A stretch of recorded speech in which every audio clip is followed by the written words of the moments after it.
Good morning. It is time for your health check. You know, mental health has become part of our collective conversation more than ever before, and it should. Suicide is the second leading cause of death among teenagers, and 25% of kids screen positive for depression and anxiety. So this month, I'm making mental health a focus, highlighting UT Southwestern's Center for Depression Research, which is already making an impact. We know this is a brain disease. Dr. Madhukar Trivedi has made studying the brain his life's work. Depression is very common. In 2015, he founded the Center for Depression Research and Clinical Care at UT Southwestern Medical Center's Peter O'Donnell Brain Institute. It is everybody's actually business to help each other. Dr. Trivedi says as rates of suicide increased and more people suffered, research scrambled to keep up with why this is happening.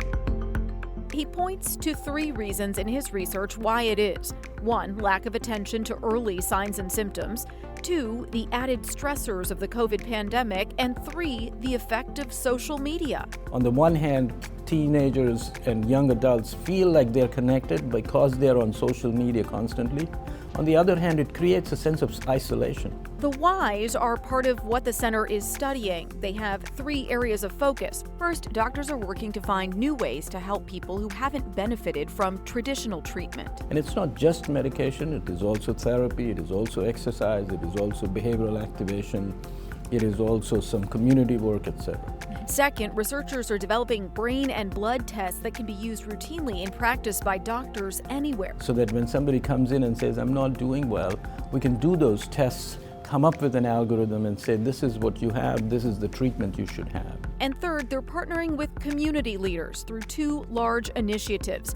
In clinical practices, changing the way hospitals and doctors screen for and treat depression, and in schools. Like we have annual physicals, we should have an annual mental health checkup.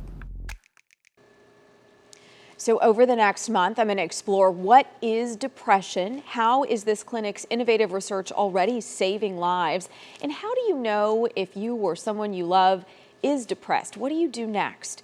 One of the major components of the center's work happens inside schools. As I just mentioned, I'm going to show you what they're doing and how it's already helped. That's coming up next week. Another example of it's not just one thing that's going to fix it all. Correct. Okay. Good attention. Thanks, Sonia. Yep.